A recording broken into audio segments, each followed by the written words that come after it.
All right, a few thank yous here before we get started. So first, I need to thank my CIWM board members. So I'm the faculty director of the center, and just an amazing group of board members to support the mission of the center, which is to provide financial literacy, financial literacy to the community. We run a number of programs at the center here. I'm actually sitting in the conference room right now. So we have a Pacific Life Vest program for underserved youth. We have another high school program called IFP. We do a lot of financial literacy promotion here on campus. And of course, we do community programs like the one we have here this morning. So I just want to thank all of the board members for all of their support of CIWM. And if you're interested in learning more about it or the programming we do, or you want to support us, you can go to mirage.uci.edu/CIWM and learn more about what we do. And the other folks I'd like to thank here this morning, of course, we have Steve here on the call with us, but the two chambers, local chambers here, the Greater Irvine Chamber, as well as the Newport Beach Chamber of Commerce. They've been great supporters, including UCI and specifically the Paul Mirage School of Business and their economic forecasts. And they promoted this morning, and we're very happy to partner with them and glad that we have the opportunity to work with them to help educate the community, especially in these uncertain times and everyone's trying to figure out what is going on. All right, so without further ado, I want to go ahead and get started. And again, if you have questions, please just put them in the Q&A, and Steve will be going through them for me. And at the end, I'll answer a bunch of questions for you. I left lots of time for that this morning. All right, so my hope is, when you saw March economic data a few weeks ago, you weren't thinking to yourself like Bill Murray here in the classic movie Caddyshack, that the heavy stuff wasn't going to come down for a while. Because now April economic data start to come out, and I'm repeating myself a little bit here, but it's starting to feel like that movie War Games with Matthew Broderick. So at the end of the movie, the computer is trying to best strategy for nuclear war, and it keeps doing these different strategies, and it finally figures out that every strategy is the same, that there's no winner. And I kind of feel like that when I look at economic data right now. So, if I look at New York State manufacturing data, which came out a few days ago in April, everything's going along fine for a long period of time, and then boom. And the computer would say result, kind of worst ever. If you go ahead and you start looking at U.S. light vehicle sales, so this is car sales essentially, things are going along fine, and all of a sudden, boom, essentially result worst ever. You can go ahead to gasoline consumption. So if you look at gasoline consumption here in the U.S., you can see, of course, it crashed. And again, if you look at the result, it's the worst ever. And then we had unemployment come out last Friday. And so, employment was going on well, and all of a sudden it just crashed, and we have the worst result ever. In fact, we lost about 21 million jobs last month. Please note that's actually really understating how many jobs we lost for two reasons. So one is they take the survey in the middle of April, right? So they don't do the survey on April 30th. They do it in the middle of the month. So that's number one. And so we've lost another 10 or 15 million jobs since that happened. And the other thing is, if you look at the black line here, that you can see participation went down. So we had about 5 to 7 million people simply leave the workforce. And so those people really aren't counted in that 15% unemployment rate that you heard. So unemployment's actually worse than what you're hearing. We had another 3 million jobless claims this morning, which again, in kind of relative terms sounds great because we're at 6 million a few weeks ago, but 3 million is still about 6 times higher than we ever had before this particular crisis. All right, so unemployment's kind of the worst ever. All right, so one of the issues we have with economic data in this particular recession that we have is that economic data to come out is pretty delayed. So I showed you kind of the updated data for April so far. There's not really much, even though it's May 14th today. And so economic data is kind of like from dumb and number, it's slow.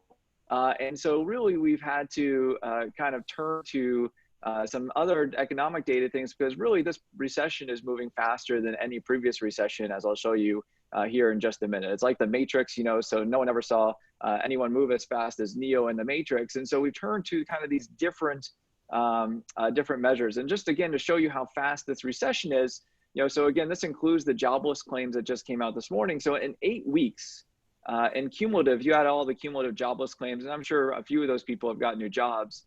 We've had about 36 million people file for unemployment support here in the last 8 weeks. And so if you look at the prior two recessions, it's taken us about 1.7 years to get that cumulative number of jobless claims, right? So if you think about the veracity and the speed of this particular recession, it's about 10 times faster than any other recession that we've had before. So it's really hard as an economist to get your arms wrapped around how things are doing, because of course the data is so delayed, right? So if you think about the last two recessions, you had 1.7 years is about 20 months. You had 19 months of data to kind of get an idea what's happening here. And now we're just starting to see the data from April, which is really when the full recession hit. So it's moved very quickly. All right, so we've kind of gone to looking at higher frequency data, and I think Bill McBride is on the call this morning. If you don't know Bill, he runs the blog calculatorriskblog.com. He's kind of found some of these great data sources, and so a hat tip to Bill to some of these. So we can look at restaurant traffic, which is being posted by OpenTable, movie ticket sales by Box Office Mojo. You can get the number of flights per day from Flight Tracker 24. TSA has started posting the number of passenger data, and then you can actually get pretty much real-time energy demand data here in the US as well, and I'll show you some of that data as well. All right, so really kind of as we look at this data, the most important question we have is what's the shape of the recovery, right? So I know the data is going to be bad. I know that the data is going to be probably the worst data that we've ever seen before. And so really the question now is, well, what's our recovery going to look like? That's really the uncertain question. And so people have really been flowing, kind of going with these different ideas, right? So they talked about the V-shaped recovery, right? So the idea is, we crash very quickly, but we also recover very quickly. So that's one recovery people are talking about. They're talking about the W recovery, right? So we crash very quickly, we recover some, and then of course we have a second wave, so to speak, and then we crash again, and then of course we have a full recovery after that. They've been talking about the L-shaped recovery, which is we crash and we never recover. And then we've had the U-shaped recovery, which is we crash, we stay at the bottom a long time, and then we shoot right back up again. All right, so people have been coming up with all these different letters to talk about what they think the recovery is going to be. And some days really feel like they just go into Sesame Street and having Sesame Street determine what the letter is. So maybe today's shape's going to be the letter N here, what we have with the Cookie Monster. All right, we actually moved on from shapes now, right? We're on swooshes. All right, so this is the Nike swoosh, so it crashes and then kind of comes up slowly over time. All right, so we've moved on from that, and maybe we're going to get to the point where Pee-wee's road signs. This is from Pee Wee Herman's Big Adventure. The road signs are going to be the way that tells us what the recovery is going to look like. All right, and so really the high frequency data is going to be helpful for us to try and figure out what the recovery is going to look like. So this is restaurant data provided by OpenTable. So I posted US here, Arizona, California, Texas, Florida, and then I have Naples, Florida, and I have Naples here because they're the city or the area that has the highest recovered restaurant data. So they're about minus 50% now. But really you can kind of see, it took 2 weeks for us to crash. We stayed at nothing for a long time. Everything was closed down. Some states have started to reopen, and only Naples is close to 50%. If you look at Texas or Arizona or even Florida as a whole, you can see that really none of them have eclipsed minus 80% very much, and it leaves the United States at minus 96% in terms of restaurant foot traffic compared to last year here. So really, we've really not recovered very much from the restaurant standpoint. If we look at the number of flights, so this is the number of flights. It's not talking about passenger load, just the number of flights. So this is from Flight Tracker 24. And again, you can see the number of flights has recovered a little bit from the bottom, but we're essentially down 60% year over year on the number of flights. I think the TSA data that they're publishing is much more informative about those flights. So this is TSA passenger data. The black line here is last year's passenger traffic, and the red line is this year's passenger traffic. And the black line, by the way, is oscillating like that because it's not day of week adjusted. Obviously, there's more travelers during the week. But you can see that we really haven't recovered any. The low here was minus 96%. We're sitting here at minus 93% right now. So again, not much of a recovery on TSA passenger traffic. If we look at hotel occupancy and rates, so hotels have two components, right? So they have occupancy, which here is the blue line, so that's the number of rooms that are being rented. Then you have the orange line, which is the price per room that they're getting. And then you have the gray line, which is the total impact, right? So, if you're only doing 50% of rooms at 50% of the price, then really you've lost 75% of your revenue. And you can see hotels were down about 80% for a while. They're still down around 75% right now. And so, again, a little bit of recovery, but nothing very robust. All right, so that's hotel data. Movie ticket sales, almost no movie theaters have still open here. So you can see that essentially we're flatlined at minus 100%. Of course, if Arnold Schwarzenegger, our former governor here in California, had something to say about it, he'd say that the movie business has been terminated. And so that's unfortunately the movie business. Who knows when that's going to come back? And then the last data I have here that's kind of high frequency, this is power consumption for the lower 48. And so you can think about power consumption. One of the issues that, of course, is there's no manufacturing, they're not using power. And so a lot of people use power consumption to kind of look at economic output. So for example, back in the financial crisis, people used data from China's power consumption to get an idea of what China's economy was doing. And you can see here that, things were pretty much the same over the last few years. And then beginning at the end of March, you can see that power consumption in the US sunk, and it's about down 10% here in the US right now. So that's a pretty big drop in power consumption, all right? So, these are kind of some high frequency data that we can use to start thinking about what the recovery is going to look like. And I think this chart's really important for people to remember, all right? So really, it seems like a long time. Maybe it's just me, but it seems like we've had this going on for a really long time now. And you can see here, if you look at Q1 though, on average, our data is bad, but it's not horrific, because until about March or so, things were open normally, right? So if you look at restaurant total traffic in Q1, we were down 20%, hotels, TSA down 17%, movies down 27%. Employment was only about 1 million jobs on average lower for the 3 months.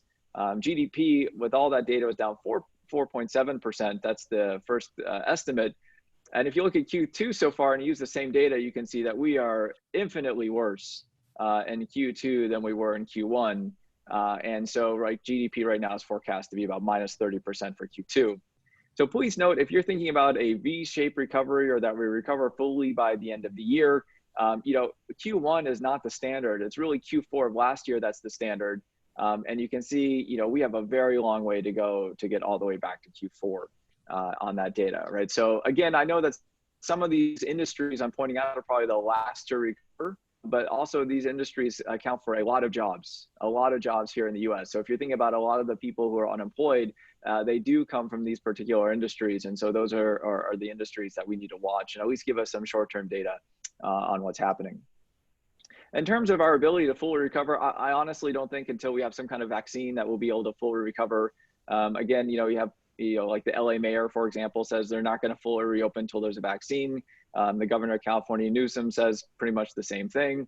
You see a lot of governors are going to be pretty conservative about reopening. And, so I think that's going to be one of the issues that we're going to have to deal with. And the issue really is if you look at cases in Florida and Texas, 2 states that really have reopened, they reopened around May 1. You can see that cases have not increased, but even with all the social distance protocols they have in place, their limited reopening is not letting cases decline anymore, right? So, I don't think you can do a full reopen without cases really exploding again. This is Florida. So the green line's kind of the 7-day moving average, just to get kind of smooth the results a little bit. If you actually look at Texas, they had one day they didn't report data, so that spike at the end looks a little bit worse than it is. But you can see that the 7-day moving average is actually the highest it's been for Texas in terms of number of new cases. And so again, I think it's going to be very difficult for states, especially with higher population densities, to really reopen before they can, without a vaccine or some kind of herd immunity. A couple other things to note here before I finish talking about the economy and get into financial markets. The PPP, the payroll protection plan, is really delaying a lot of layoffs. It's not preventing them, it's just delaying them. So just to give you some background, PPP is a plan that essentially gives employers, small businesses, money to not lay off their employees, right? It's supposed to be 8 weeks of money to keep people on the payroll. And what happens is once the 8 weeks are over, if you keep people on the payroll and meet certain rules, then the loan that you get turns into a grant and you don't have to repay it. But of course, you don't have any more money to pay the employees anymore, and you're just going to lay them off. And I know that United Airlines is now part of PPP, but you can see kind of the incentives that these programs are setting up, where United is basically saying, well, hey, in the fall, we're going to lay off a bunch of people because we got this bailout from the government. And the fall is when we can lay people off and still keep our bailout money. And so, I did some quick math the other day. I think it's 10 to 15 million people that are currently being supported by PPP. And in a few weeks, when that money runs out from the first wave, we'll probably see another batch of layoffs, as simply businesses can't support profits and all these employees based on current demand for their business. All right. The other thing that I'll note here is, in terms of reopening, forget about just being able to supply. I mean, I think the demand issue for some of this reopening is going to be pretty low. So this is the rules that were released by Gavin yesterday for reopening restaurants in California. This is the short version for the record. And you can see that this is a pretty long checklist of things that restaurants need to do to reopen. And so I'm not sure, A, what kind of supply there's going to be based on all these rules, and again, B, what kind of demand there's going to be for people wanting to go to restaurants and get temperature checks and getting served in masks and all those kinds of things.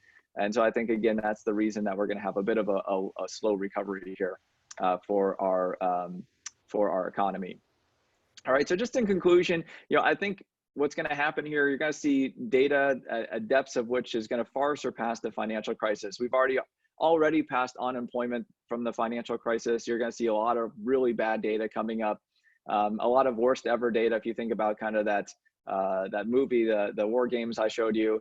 In my opinion, I mean, we're not going to have a V. I think it's already too late for a V if you really want to think about it. It took us 2 weeks to go from fine to nothing, and it's been way more weeks than that. So the traditional V is definitely out of the idea. I think L is also not going to happen. This idea that we're never going to recover, I think, is completely kind of not optimistic at all. We've always recovered. As I said in my March update, we've always found a way to survive. I think right now, I think probably the shape is either going to be the swoosh or some kind of W. It's hard to predict the virus if we're going to have a second outbreak. It's hard to predict what's going to happen in winter. But I do think things will slowly but surely open. But until probably next year, when there is a vaccine or some kind of herd immunity, we don't have the ability to fully recover. And I think that's going to be especially true in highly populated areas where this thing can spread very, very easily. I mean, the reason New York City was the hardest hit area is because they have the highest population density and everyone takes the subway. And so that's really kind of the conclusions here for the economy. So we'll just continue to watch the data as things reopen. The good news is that a lot of people have been really nice about releasing data like OpenTable. So if anyone from those firms are on the call, I just want to thank you for making that data available to give us some idea of what's going on. All right, so let's talk a little bit about financial markets here. So the stock market the last few weeks where, been up a lot, and, people kind of prized it's up and it's doing particularly well. And so if you look at kind of equity markets here, so this is the NASDAQ and the S&P 500. So I have the NASDAQ on here just because it's done particularly well. And so I've done the last year. So this is the last year's worth of data, because I just want to point out two things. That one, right now we're actually, even on the S&P 500, we're pretty much flat for the year over year. So as bad as things seemed about a month or two ago in terms of the stock market, we're actually either flat or up over the last year. And so if you have any kind of diversified account with bond yields down, which I'll talk about here in a minute, your actually account statement, if you look from last year to this year, is probably positive, which is pretty surprising, I think, like you saw there in that Trading Places video. So we crashed about 35% from the top. We went ahead, I think the low is probably around March 20th, depending on the index you looked. And of course, we've had a big shoot up right now. And so depending on the index you look, we're anywhere from 10% to 15% below the highs. But of course, we had a good year last year for stocks, and that's why we're pretty flat year over year. So the stock market really, really has recovered over the last 2 months. And it's a bit of a paradigm here, because of course, if you look at earnings estimates over the last 2 months, at the same time, they've really kind of crashed. So this is what you see here is earnings estimates over, this is the expectations starting with the FactSet Insight report from March 20th. And then I have the report from May 8th. And then you can see here that earnings estimates have really crashed. So just to give you an idea, back on March 20th, the calendar year 2020 earnings were supposed to go up by 3%. Now the expectation is going to be they're down 20%. All right. So the market's recovered a lot. And yet earnings expectations continue to come down. And my guess is they'll probably come down more as we move along through the rest of the year. And so what's happened is that stocks have actually become pretty, they went from cheap to not cheap very quickly. All right, so this is what we call forward PE ratio. So PE stands for price to earnings ratio. So you can think of this as how expensive stocks are, so how much you're paying.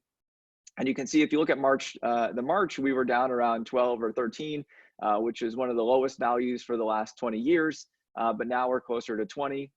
We were at 21 a couple of days ago before the market retreated here the last few days. And so now we're kind of getting those prices that we associate with the internet bubble. All right. And so the question is, what's going on with stocks? Why are stocks so expensive? Why are people giving so much faith to stock? And really, it's all about the money. All right. It's all about the money. People have no place else to get money, right? If you want to earn any kind of return, it's really hard to go anywhere else and think about what kind of return you get. And so everyone's saying, show me the money. And the one thing that's really been helping stocks a lot is the Fed has showed us the money. So this is Jay Powell with kind of those t-shirt guns, just busting out money, trying to help people, and so really the Fed's done their job here. They've put out $3 trillion here in the last couple of weeks here. And so, I always love Elon's SpaceX rocket here. So really the Fed's balance sheet's off to the races. They just printed $3 trillion to try and support the economy. And of course, what happens is when the Fed prints a lot of money, that means that interest rates are going to crash, right? So of course, if there's more money floating around, people are going to have to pay less to borrow money. And you can see here, the red line here is at the beginning of 2020. And you can see that interest rates, both short-term and long-term, have crashed, right? So if you really think about it, okay, so I can invest 10 years and earn 0.6% in a US Treasury bond. Do I really want to invest at 0.6%? Because I'm probably going to lose ground to inflation. All right, so the reasons that stocks have been really elevated is because really there's no place else to turn for return. And just to illustrate this more explicitly, so this is the S&P 500 dividend yield. That's the black line, the green line here, and the black line here is the 10-year Treasury yield, or US government bond yield. And you can see typically the bond yield is way above stocks, and right now it's inverted, right? So the dividend yield on the S&P 500 is 2%, and the 10-year bond right now is 0.6%. And you might argue that, well, some companies are going to have to cut dividends, and that's fine. Even if dividends got cut by 50%, the S&P 500 dividend yield would still be above the 10-year Treasury yield, right? So the reason that people are really piling into stocks is probably because there's no place else to get a return. And just to give you some examples of your choices here, just imagine your choices. You could invest in a 10-year bond, or you can go ahead and invest in Lucky Charms, right? So General Mills right now has a dividend yield of 3.4%. Or I'm pretty sure people are going to be buying Clorox for the next 10 years. Clorox is probably one of the companies that's really had demand permanently switch up, and their dividend yield's 2%, right? So you can buy Clorox stock and get a 2% yield. Or of course, we've been buying a lot of toilet paper, and so Charmin toilet paper and other consumer staples are made by Procter & Gamble and yielding 2.8%.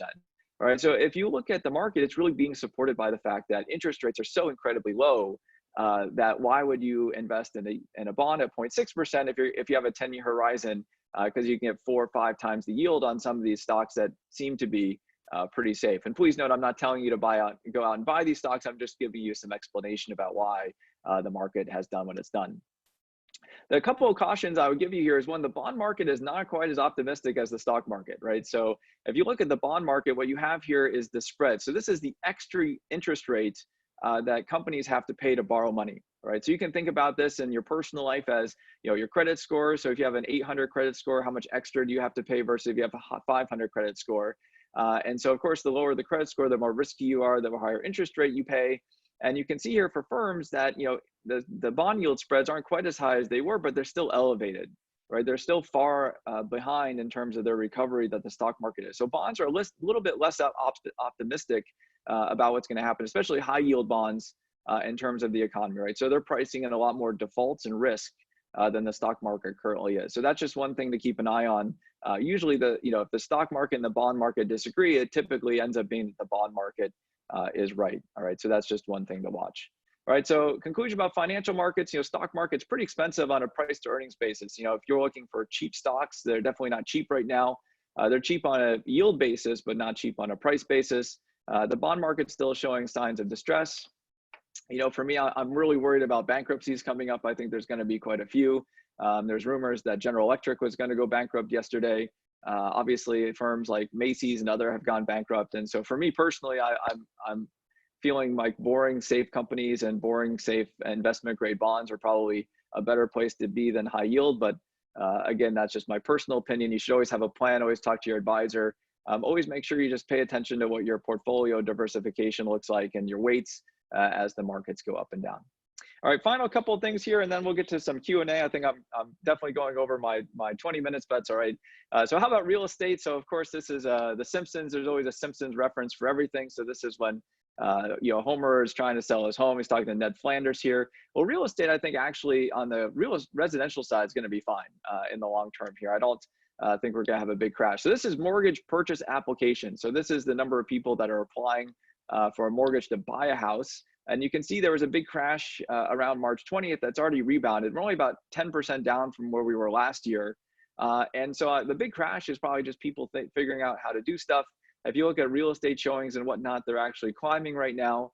And so I think real estate's probably going to be okay. And the reason real estate's going to be okay is because real estate's actually pretty cheap. All right. I know that everyone likes to show this graph. So this is a Case-Shiller index. It's a way to measure housing prices. And people look at this and they're like, oh my gosh, we're in another real estate bubble. But really, this is based on nominal prices, right? So this is not accounting for inflation or interest rates or anything else. And so if you go through and you actually start to do an adjustment here for the fact that real wages are up over time, and two, of course, interest rates are down a lot over time, you can see that if you do those two adjustments, so this is how much income in real terms you need to have to afford the median house here in the United States. And of course, I know many of you are from the local area, so the median price of $250,000 doesn't apply, but the same idea does apply.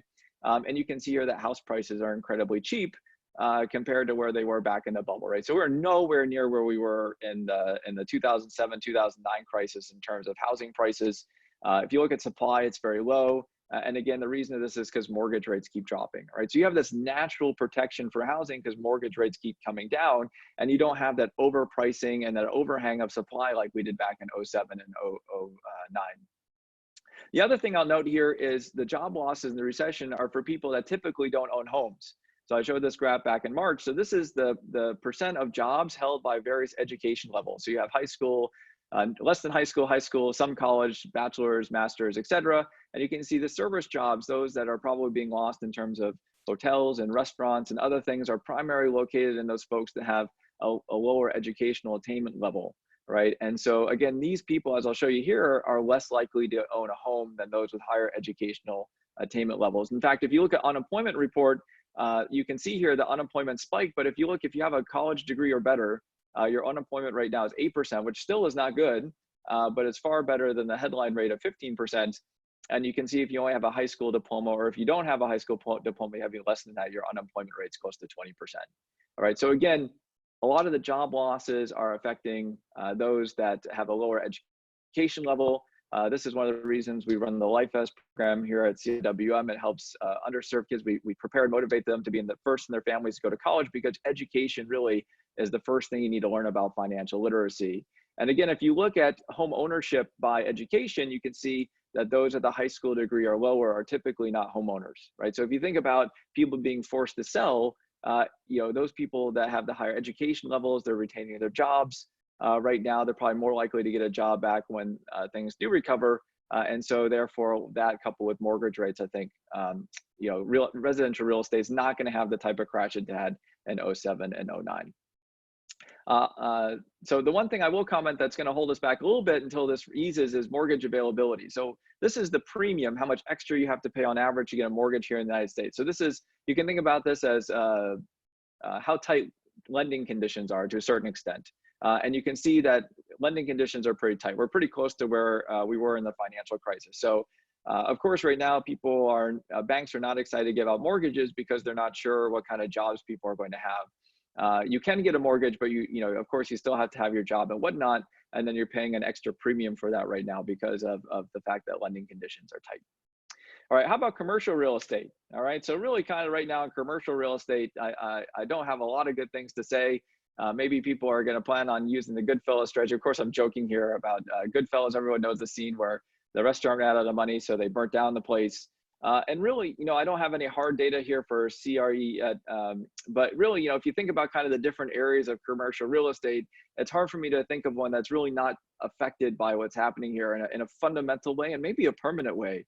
So if you look at retail space, retail space was already under pressure before this got started. We're going to have so many retail bankruptcies. We're talking about, J. Crew's already declared bankruptcy. Neiman Marcus, the rumor was that they might have declared bankruptcy. And so if you look at a lot of these retailers, they're just going to have to cut down stores. Many places aren't reopening also. I know if you're in SoCal, you ever went to Soup Plantation, they're never going to reopen. You think about office space, what the office is going to look like now with people getting used to working at home. Our offices going to be smaller than they were before. The only counter I could have to that is offices need to be bigger so people can social distance. But I can imagine that the demand for office space is going to go down. SoftBank probably regrets giving WeWorks more money. Apartments are kind of sort of okay, except for the fact that we have millions upon millions of people unemployed and probably can't pay the rent. And really, if you think about the space, maybe industrial is in the best shape. Obviously, the more that we do online, the more warehouse space that is needed. And obviously, at some point, manufacturing is going to come back. In fact, we might have more manufacturing here in the US as people worry about supply chain disruption. The one good thing for CRE is, like everything else, is that interest rates are helping support things in terms of pricing. All right, last thing I'm going to cover, and then I'll wrap things up and we'll go to questions here. Are we going to have massive inflation? All right, so this is one of the questions that people ask. The Fed's printing all this money. The government's just giving away money. It's going to be Germany in the 1920s. Well, this is CPIs, and please note this is core CPI. So this does not include gas prices, which have crashed, and it does not include food prices. And if you included those, it would even be worse than this. But you can see here that last month prices went down by 0.4% month over month. Which is the biggest drop ever here in the data, probably since the Great Depression, right? So right now we have the opposite of inflation. We actually have a lot of deflation going on because, of course, demand has dried up for so many things like cars and everything else. And so we actually have some massive deflation going on right now. And so, the idea that we're going to have massive inflation maybe after this is a little bit of a concern. You can imagine that if people have money and there's demand and nothing's reopened in terms of supply, we can have some short-term inflation. But really, the market is not worried about inflation. So this is 10-year inflation expectation. So this is the average inflation per year over the next 10 years. And you can see the market's only expecting inflation about 1 to 1.1% over the next 10 years. There's lots of examples of countries printing lots of money and never having inflation, like Japan. And so, in terms of inflation here, I'm not sure that's going to happen. In fact, everyone can remember we printed a lot of money back in the financial crisis. In fact, we printed way more money than we printed now in terms of the size of the balance sheet to start with. So the blue line here is how much money we printed for the financial crisis. So within just a few weeks, the Fed had expanded its balance sheet by 140%. Right now, the Fed's only expanded its balance sheet by 60%. So, we didn't really have inflation after the financial crisis, even though the Fed expanded the balance sheet. And so I'm not sure that we're going to have a lot of inflation now for technical reasons that we can always talk about offline. All right, so in conclusion, really, as terrible days, and again, by the way, if you want to ask questions, it'd be a great time to put in the questions while wrapping things up. Really the focus is on the shape of the recovery. What's the recovery going to look like? In my opinion already, you can pretty much just from the data rule out a V or an L. All right, so we are recovering in places that reopen, so that would eliminate the L, but certainly things aren't bouncing back immediately where they are in like Texas and other places where we reopen, so we're not gonna have a V. Regardless of whatever the shape of GDP recovery looks like, unemployment is going to be a problem for years and years to come. Many of the jobs, I'm guessing, probably won't ever come back. There's always an idea that could be a scientific game changer that could change everything, but based on current projections, a vaccine won't be here until the winter. All right, so I think stocks are expensive because people have nowhere else to go. Whether or not we retest the lows is an open question. But again, you can see that there's lots of reasons you want to own stocks because those dividends are so much better than bonds. And really, financial assets, low interest rates are really supporting all financial assets right now, including real estate, commercial real estate, and so forth. All right, so I hope you enjoyed the update, and I see a lot of questions have been coming in. So Steve, if you want to go ahead and fire away on some questions here, I'll see what I can answer for people. Okay, maybe you'll release my video as well. While we're doing that, the first question, I'm going to ask the first question actually. In your slides there, you showed a bunch of best ever and worst ever. And so, or I'm sorry, actually it was worst ever. My question is, as we move out of this and we start going back to work and things start perking up, do we have a concern about falling into the trap of these are the best ever numbers we've ever seen? Yeah, I mean, I think obviously, we can have a lot of best ever numbers that relatively, in absolute terms look really, really good, but in relative terms are not that good. So for example, if, we lose 20 million jobs in a month, which of course would be the most jobs we ever lost in 1 month by far, and then we get 6 million new jobs in a month, which would probably be the most jobs we ever got in 1 month by far. I think people will probably start celebrating that we're having the fastest recovery ever. And so I think it's going to be really important for people to keep in perspective, the drop relative to the recovery, just to give some expectations, right? So, right now, I mean, in essence, for a restaurant, from last week, if they had no customers and this week they have customers, they essentially have an infinite return or an infinite growth in their business, even though, of course, they're still down 96%. So I think that's really important that we index things based on kind of how fast things crash versus, historical data on how fast things recovered. Very good. The next one here is, given the huge employment losses, do you anticipate a housing crisis? So I'm not sure what you mean by, I think that was probably covered a little bit by my last comments on real estate. I don't, so I think we have a housing crisis from the standpoint of people who are marginalized to begin with are going to have even harder time paying the rent. And I know in California, for example, I know some of you aren't in California, that there's a moratorium on paying rent or evicting people for a few months. And, the question, that's not going to be long enough. Many people are not going to be able to pay the rent for more than 4 or 5 months because they're going to be unemployed, and essentially benefits at some point are going to run out. But I think from a housing perspective, again, I think, there are going to be some people who probably end up getting foreclosed on. I think there's going to probably be a bump on that. But at the same time, the data seems to show that people are still interested in buying houses. The data still shows that, people who typically buy houses are holding on to their jobs at a much higher rate. And I think those people recover faster. So it's a little bit hard to say, if we go another year or two in quarantine, then all bets are off the table. But, if we start to slowly reopen and, we're in better shape by the fall, it's hard for me to imagine we're going to have, those 20 or 30% housing prices crashes that we had before. There's just not that much supply out there. Great. Okay, next question is, should they extend the $600 a week additional benefit regardless of salary? I know many people are making more money not working. So this is really kind of the hardest question ever to answer, to be honest with you. Everyone always talks about moral hazard, right? So, and for those that aren't familiar with moral hazard, is essentially rewarding people for doing something they shouldn't do, right? So, you don't want to reward people to not work. You don't want them to be more incentivized not to work than work. Obviously, we want people to work. We don't want people to, take on all sorts of leverage risk that they shouldn't take, and then have the federal government bail them out every time, right? You want people to be responsible, and if they are responsible, you want their business to go, bankrupt or whatnot. So it's incredibly hard to, to police that, right? So would you rather help 95% of people who need it, and then you have 5% of people who don't need it? And so, I think that probably most of the people who are getting the $600 probably need it. You could always put in a bill something where it can't be more than your prior income, kind of index it. But again, that would be incredibly labor intensive to enforce. And so, I do think that people are going to need additional help, right? From the government.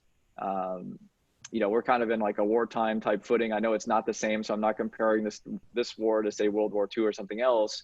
But, I think for people that are unemployed, it's hard. I think all of us have, our favorite restaurants and our favorite places to go, and have relationships with those folks that we can't interact with right now. And I think all of us have empathy for those people. I know that,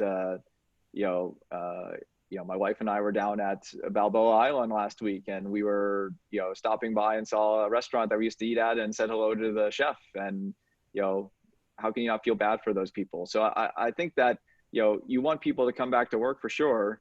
And I should note, if you're a part of the PPP program and you don't come back to work, you can't get unemployment.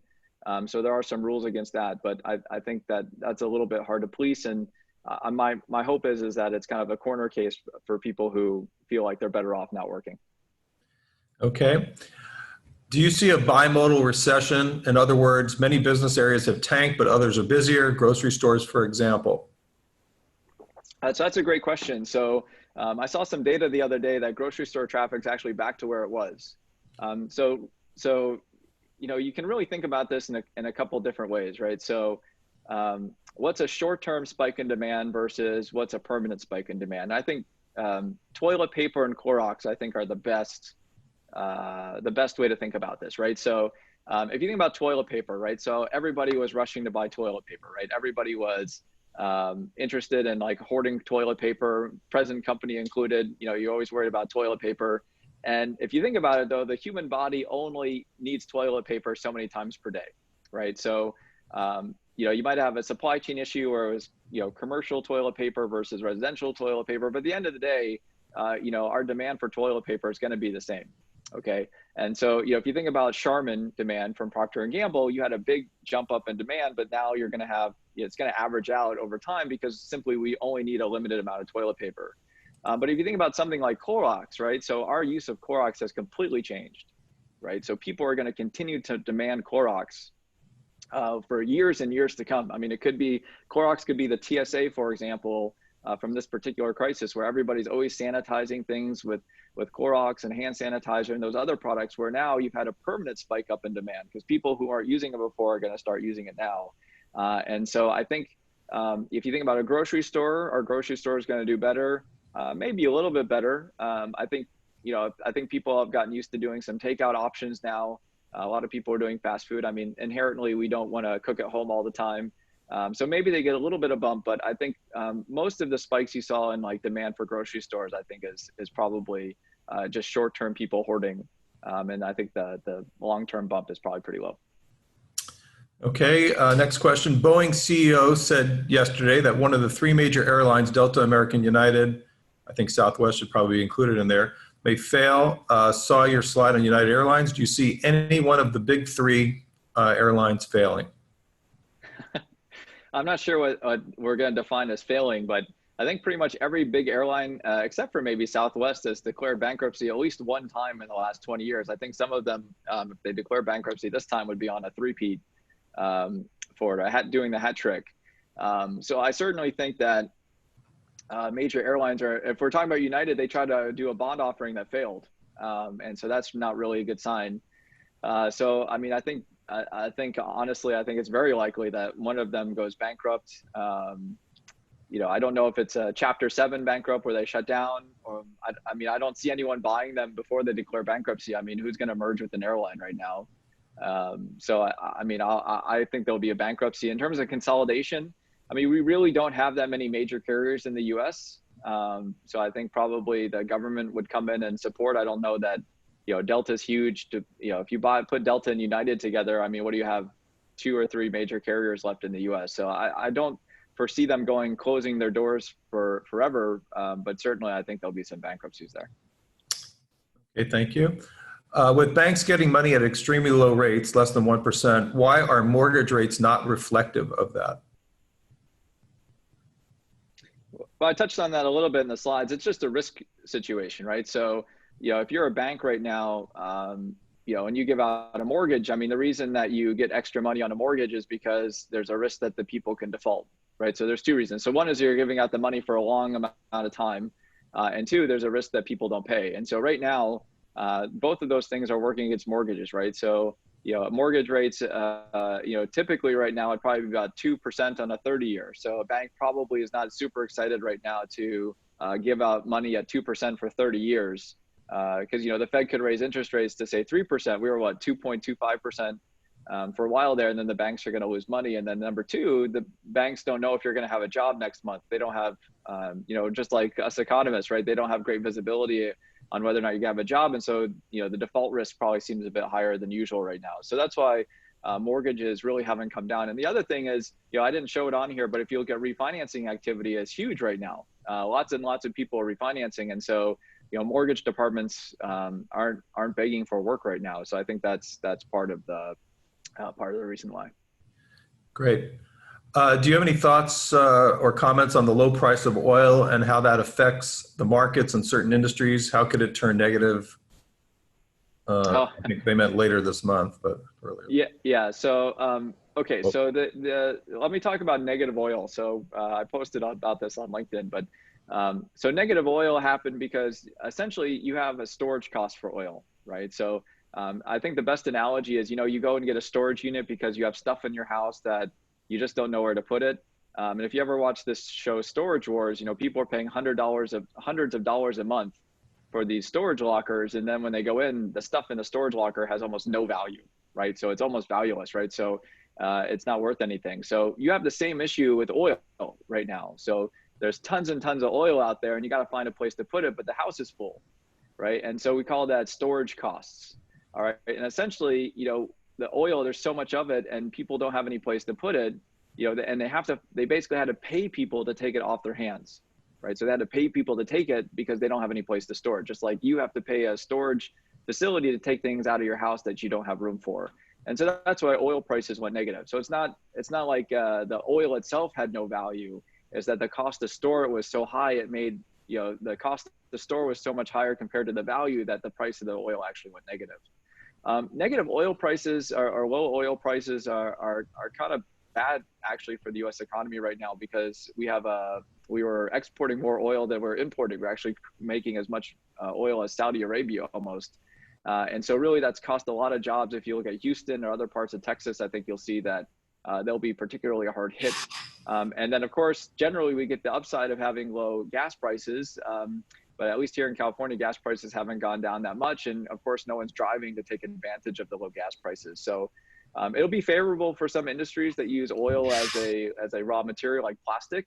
But generally speaking, because we're not driving, we're not going to get that surge in, and other retail spending that we typically get from oil. So I think this month probably will have negative oil prices, or I don't know if they'll go negative, but we'll definitely have oil prices crash at the end of the month, because again, I'm sure that we're out of storage space for all the oil that we have.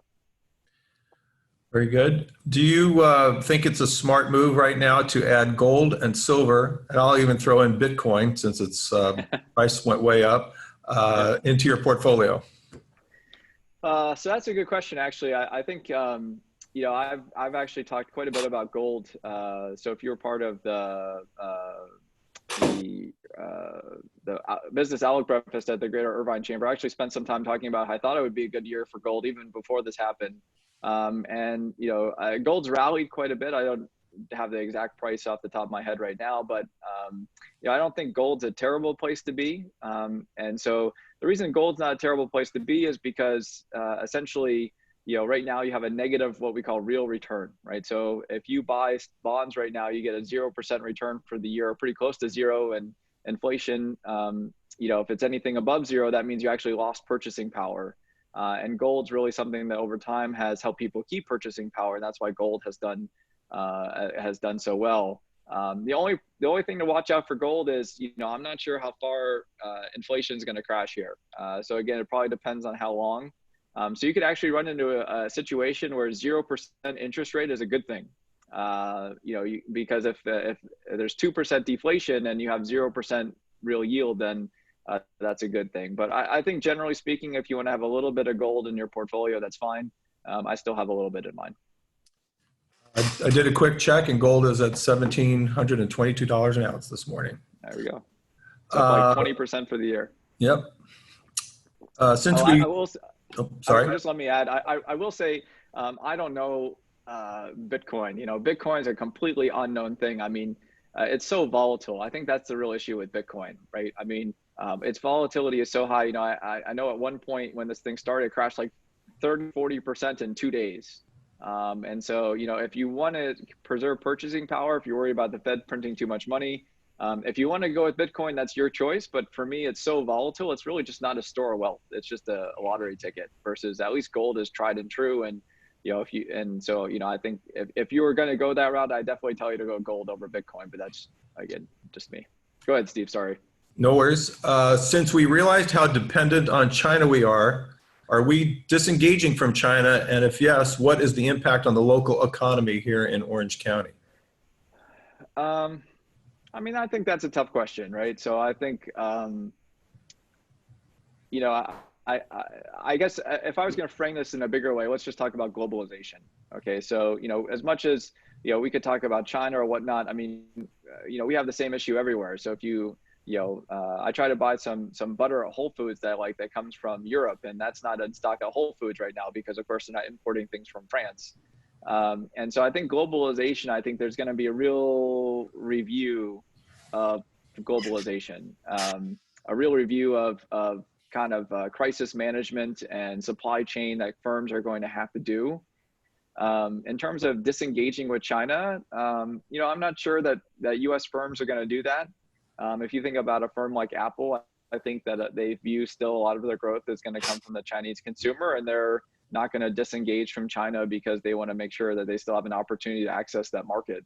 I think from a manufacturing standpoint, a lot of places had already started disengaging with China and going to other places, like Malaysia or Taiwan or other places. So I think the issue with globalization is probably going to be firms are going to be a little bit more diversified in where their supply chain comes from, and they're going to have backups. So if something happens in one particular region, they have access to supply in another particular region. And that's regardless of if it's in China or Europe or someplace else. I think globalization is something that's, from a manufacturing and goods standpoint, is going to be something that will be revisited. I think on the other hand, what we've shown is that we can do a lot of things remotely. I think a lot of jobs that people thought couldn't be done remotely can be done remotely. And I think on the labor side, I think that probably will lead to more globalization of services and maybe less manufacturing globalization. So I think those might be the two trends that we see over the next few years. Okay. Let's ask, in your professional opinion, do you support additional stimulus, or would you allow the market to self-correct? What do you believe are the necessary policies to get our economy back going? And I'll just add, watching TV the last couple of days, obviously the Fed is advocating more stimulus. It seems like there's a $3 billion or $3 trillion bill floating around in the House, but the Senate and maybe even some of the administration seem like they want to take a wait and see. So maybe you can talk a little bit about those factors. Yeah, this is another one of those. This is kind of like the moral hazard question, right? This is a political hot potato, right? That you have here. I know that there's this Rush Limbaugh talked yesterday about how blue states are staying closed because they're trying to stick it to the economy and stick it to Trump at the end of the day. And so it's a political hot potato. I could argue that blue states are staying closed because their population density is much higher than, say, Nebraska. And so there's different ways to look at that depending on your political tilt. So I guess I'll try to be as agnostic as I can as an economist. I think we've had essentially a natural disaster hit. All right. So if you think about a hurricane or anything else that essentially shuts down an economy, that's what we've had happen here. And so, there's a bunch of different ways to think about it. So, one is, let people declare bankruptcy, let states declare bankruptcy, let everything fail. And that sounds great in theory because, like people are irresponsible and this and that and the other thing. But I also think that, expecting people to plan for, negative 100% revenue growth for a long period of time is probably not what you call prudent management, right? So of course you want to be ready for a recession, but essentially having no revenues for months and months on end is no one plans for that. If your business has minus 100% revenue for a few months, you're not going to have a job either, right? And if you think about people, it's the same kind of way, right? You have an emergency fund, they tell you 6 months for an emergency fund. So if you get unemployed and some unemployment, depending on your job, that's not going to last you very long, right? So the idea here is that, the fiscal stimulus is to essentially keep a natural disaster from turning into a financial crisis, right? That's really what the idea here is. It's, from the federal government standpoint, is to keep people from essentially, not paying their rent. It's from not making their car payments. It's from not making their mortgage payments, et cetera. And now all of a sudden you've turned a natural disaster into a financial crisis. And the Fed's essentially just trying to keep financial markets functioning, right? So, and provide loans to companies so they can keep functioning. So, we talked about airlines, but you can pick other companies that are hurting, like look at Disney, for example. Everyone's subscribing to Disney Plus, but that's not going to fill up the coffers at Disney when they can't open Disneyland or release movies. So for me, I think that the idea that, we shouldn't help anybody else after this. I talked about PPP and how it's only for 8 weeks, I think is probably not a prudent conversation. I think, that's just my personal opinion. I think probably as this goes on and on, that we need additional stimulus to help things go along and prevent a financial crisis. I think like everybody else on the call, I'm personally, of course, always worried about the federal budget deficit, right? So we've spent, $2 or $3 trillion already. We're going to spend another probably a few $1 trillion. I worry about the state deficit. Already California is borrowing billions of dollars from the government for unemployment costs. So, certainly I see both sides of the argument, but I think right now the key is if you want this economy to recover, if you want there to be the opportunity to have a V or a swoosh and not an L, you can't essentially let things cascade to the point where unemployment from a natural disaster leads to more business closures, which leads to more unemployment, which leads to more business closures. And then next thing you know, there's no way to recover because there's no businesses left to go back to, right? If we let everybody become the soup plantation, then when this thing is solved and but there's nothing open, then we're not going to have a recovery, right? So, I mean, that's my personal 2 cents on it. I don't know what the best plan is in terms of how much we need or anything like that. I haven't done that and done the math, but certainly I think the idea that we're going to need more stimulus as this drags out, I think is totally the case. Okay, Maybe, we're coming up. 2 more questions. Well, I was going to say we're coming up on the hour. I have one more question, and I'll ask this one. It's actually from Lucy Dunn, who's president of the Orange County Business Council, and I'll compliment her on the program that they had earlier this morning that I did listen into as well. Her question is, I'll kind of abbreviate a little. It says, there's a lot of pressure from business to reopen now versus health concerns because they want their old life back. Do we get our old lives back, or do we need to prepare for a different new life? Oh, that's a pretty broad question. So, I know lots of people have been talking about how every crisis, there's something that changes, right? So, people talk about 9/11 and now we have the TSA and it's just a part of our life. So to me, I mean, TSA is not something that's super intrusive, right? So of course, when you go to travel now, you're just used to it. You go to TSA, you can get pre-check, you can do other things to make it more convenient.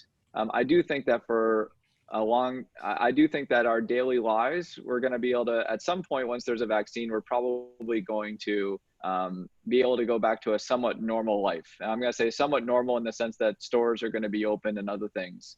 But I do think that there's going to be probably a few changes. So one is, I think that we'll probably telecommute more, have the option.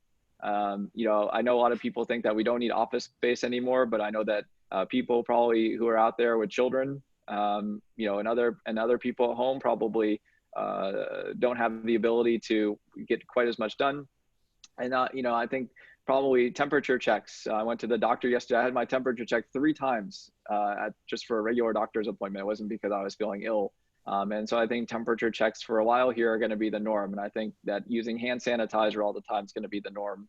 And probably trying to be a little bit better with social distancing is going to be the norm. So I do think that we're going to have a change in behaviors in terms of being more cautious about spreading germs. But I think in terms of, Disneyland will be open one day. All, restaurants that survive will be open one day. As I said back in March, I mean, we're going to find a way, we're going to use science and we're going to use technology and we're going to find a way to get things pretty much back to normal. But I do think it's just going to take us some time to get there. Great. Well, I agree with you. I too have been inspired by the ingenuity of business owners to adapt, especially restaurants and other businesses, to the challenges. And I'm sure that we'll see that resilience as we move forward and business opens here in Orange County, in California, as well as the rest of the country. There were a couple of questions on how this presentation will be available afterwards. So maybe you want to let people know? Sure. So we are being recorded here. So there's a little bit of gook at the beginning. So what'll happen is when the recording's available, we'll post it up on YouTube. I'll share it with the 2 chambers so they can put it on their distribution list. I'll put it on my LinkedIn so you guys can access it there as well. And so this whole presentation will be available. And I just want to thank everyone. I know everyone's got a lot of Zoom meetings these days. I got to teach tonight on Zoom as well. And so I want to just thank everybody for their attention and tuning in today. And Steve, thanks for moderating. And again, thank you to all the CIWM members and the 2 chambers for making this event possible. And I'll thank you for making your time available, as well as the resources of the Paul Mirage School of Business and the Center for Investment and Wealth Management. And hopefully we'll be doing this again next month. So everybody who's on, keep your eye out for the June update. Hopefully we'll have some better news. There we go. All right. Thank you, everyone. See you soon. Stay safe.